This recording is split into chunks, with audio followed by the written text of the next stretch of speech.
It's a cloudy morning here in Tokyo. So this is our day 2. Sorry kahapon, sobrang pagod namin, hindi na kami nakapag-vlog.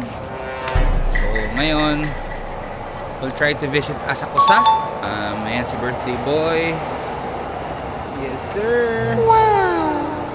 Ayan, so kahit cloudy and rainy Ni dito, Santorina. grabe, sobrang linis talaga. Ayan, pakita ko sa inyo. Mama ni Santorina.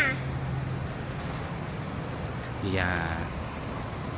So imagine the place. It's very, very clean. Super clean. So si Irene is actually our schoolmate, and she's very gracious enough to give us the space kung saan kami magsistay for our Japan trip. So pinahiram niya sa amin yung kanyang apartment. So doon kami nag-i-stay sa apartment niya. So ayan. Grabe oh. Grabe ang well planned ng lugar. Sobrang linis, sobrang discipline ng mga tao. Sa mga kinaiinggit ko talaga. Very polite sila.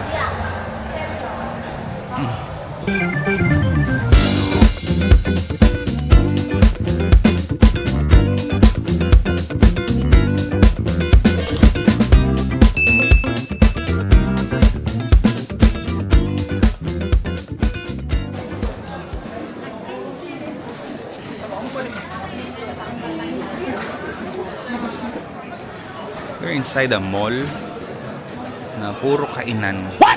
Parang walang ibang stalls kundi kainan lang.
The next station is Tokyo Next na? JK26. Lapit.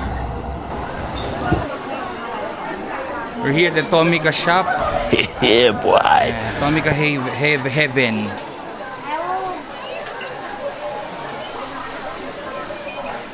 So you have to choose. Ayan. All the Tomicas are here.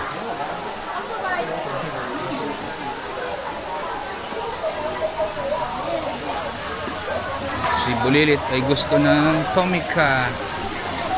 The train station. I want cars. And I want to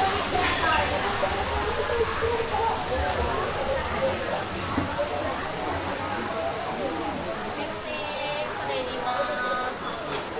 I only choose cars.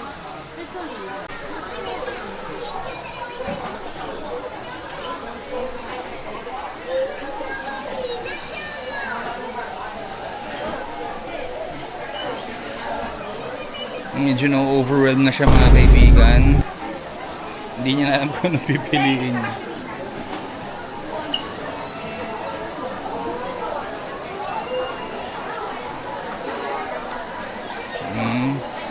Ikot, ikot. Let's find. Pinramis natin yan sa kanya. So yun na nga, nag-haul na siya. Look, Lucas. Ang dami niyang dala. Oh my God! Let's pay for it. Let's buy for Kenji. Can I try this bus na lang? That's 19,000 no? Yen? 19,800 yen. Ito yung mga high-end I want nila. this one na lang. For display purposes. Sa mga for collectors. So they have this. Trains as well. Daddy, I want If you want it customized, meron din sila dito. And so they will build in front of you.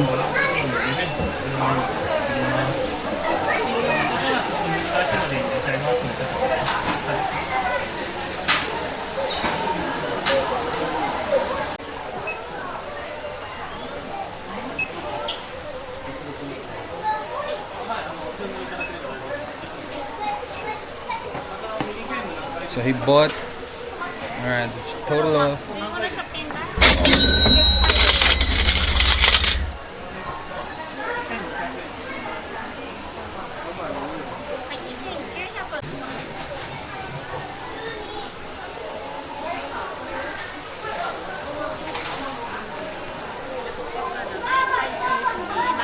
thank you. Hi, thank you. Right, he just bought his Tomica. Fix mo, ayusin mo naman, tanggalin mo. Remove mo dito. Remove, just hold it properly. Yan. So, he'll carry it around. Nakabudol na yung bata. Happy? Si birthday boy. That's my birthday gift for him. His Tomicas. Alright. So,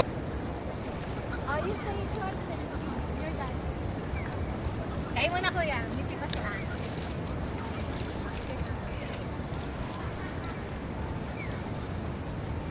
Sabayan lang tayo. it's raining lang. Ang daming payong. Here you are in Asakusa. Oo, ang ganda. So cool. Hi.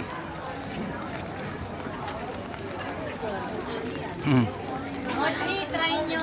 Mochi, you should. You want to try? You want mochi? Let's see. Mochi. Mochi.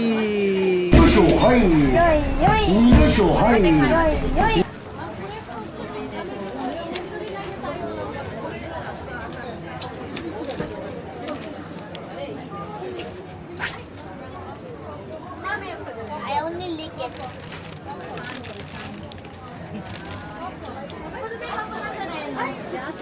Papa Nazareno. Mami, victory liner ako. Ganda. Wow.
So medyo fulfilled naman ang biyahe, ang galaw ngayon. Tapos na kami sa St. Josie Temple. Ngayon magdi-dinner lang with the kids. Tapos pack up na. Kasi preparation for Disney tomorrow. Yeah, boy. I think Sky 3 pala kitang-kita. It looks Ewan ko like nakikita nyo. Dad, it looks like my Tomica. Ayan yung Sky 3. Daddy, how much is this Tomica? In person ng taas niya.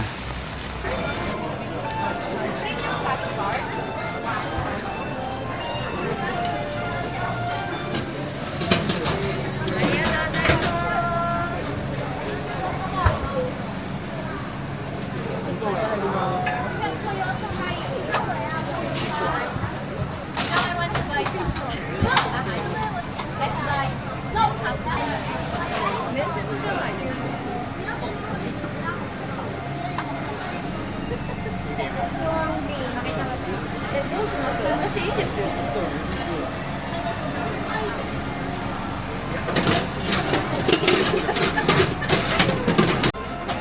Red bean ba ito mo? Custard.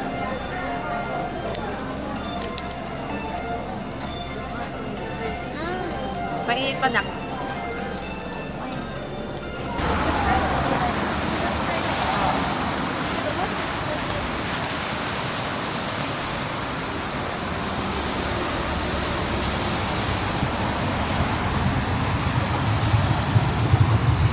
Dali, cash lang daw sila. Daw.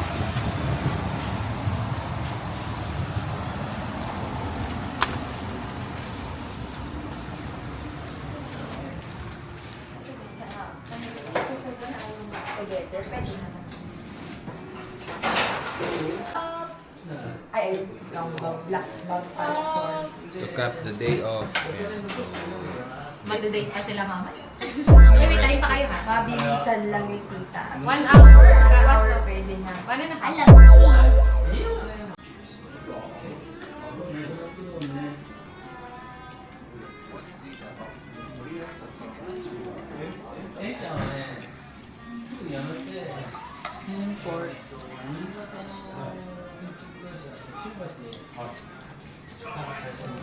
No.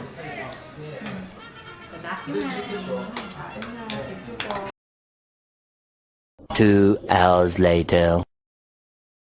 Nagkaroon kaming chance para mag-date. Meron May si Irene, nagbinantayan yung mga kids. Thank you, sis. Thank you, sis. Ngayon sabi namin sa kaya tayo pwedeng pumunta.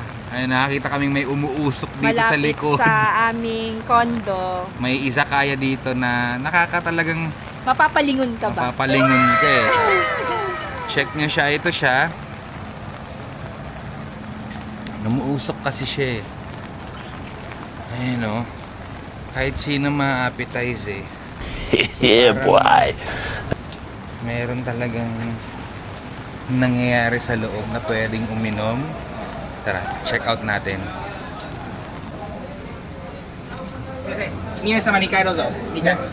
Yun, nakaupo na kami. Yan, so order na kami. Paano mo masasabi na sikat yung lugar kasi mismo mga locals yung umu-order. Dito sila nagiinom after work, yung mga salarymen.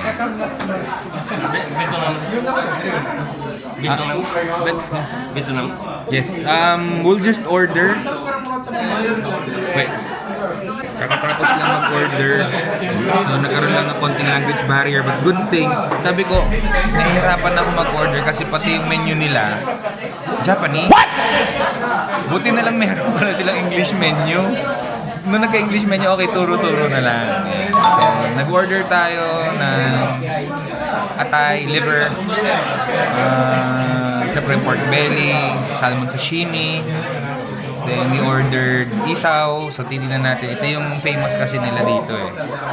So check natin kung malasa. So dumating na yung first set. Sashimi, yung yakisoba ni Mrs. Kain. At yung aking lemon sawa. Dumating yung parang pork. gizzard nila. Oo, yun yung isaw, baboy. So, tikman natin. Wait lang, guys. Wait lang, kuha ko lang. Okay na? Yan.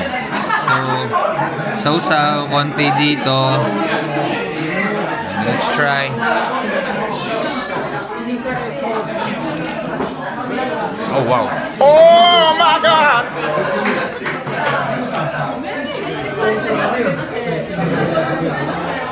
Ramdam mong intestine siya. Well, ano talaga? Isaw talaga? Isaw. Medyo gamey. Dumating yung pork belly. So, comment sa isaw. May acquired taste. Kumbaga, nasanay kasi tayo sa Pinas na marinated, inadobo. Ito parang salt lang siya. At literal salt lang. So, kung hindi ka sanay sa may aftertaste, hindi kaya. Nilagyan nila pulutan, ano siya, pulutan food. Pero overall, kaya naman.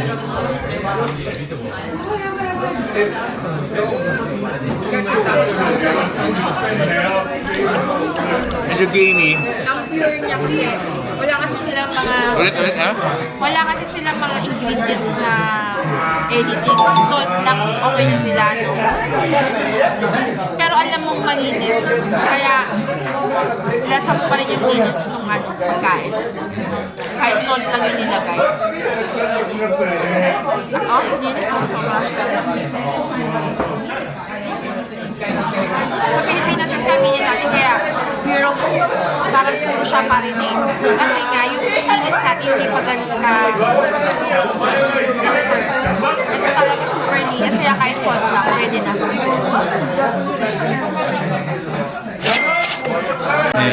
Pork belly naman. Ito yung parang barbecue nila sa atin. So, by the smell of it, same salt. Very generous sa salt. Parang pork steak. Pamin. Same. Parang yung ginagawa ko sa pinrito na baboy natin. Yung inalaga mo muna siya sa asin. Tapos ipiprito mo. Ito naman yung version niya na parang pinakot mo sa asin. Tapos inihaw. Ganun yung dating. Kaya in short, asin lang siya talaga. Ito yung liver. By the looks of it, it's a pork liver. Tikman natin. So natin.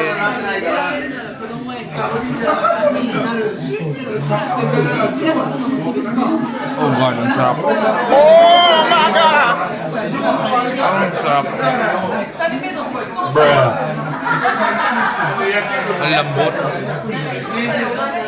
Melts in your mouth. Ang sarap. Perfect. Overall experience, okay siya. Sarap. Amazing yung ingay ng lugar. Very vibrant. Parang lahat ng tao nagre-relax, nag-chill. Parang lahat nag-unwind. Ayun sila.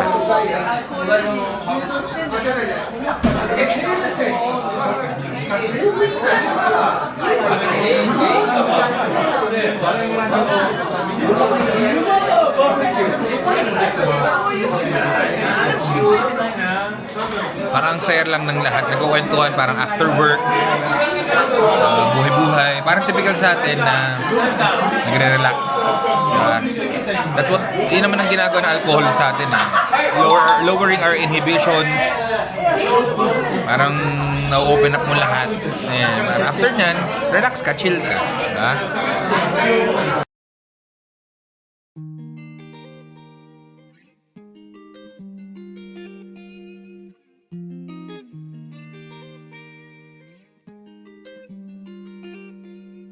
So, salamat Irene kasi hindi lang na binigyan mo kami ng place mapagstayan for Japan, pero binigyan pa kami ng oras mag-asawa para makapag-unwind.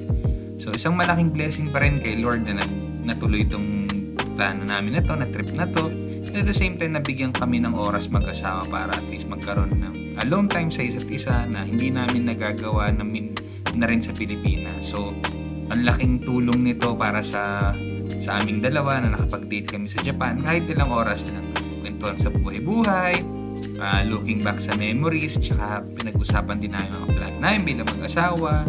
So, thank you Lord for bringing us here.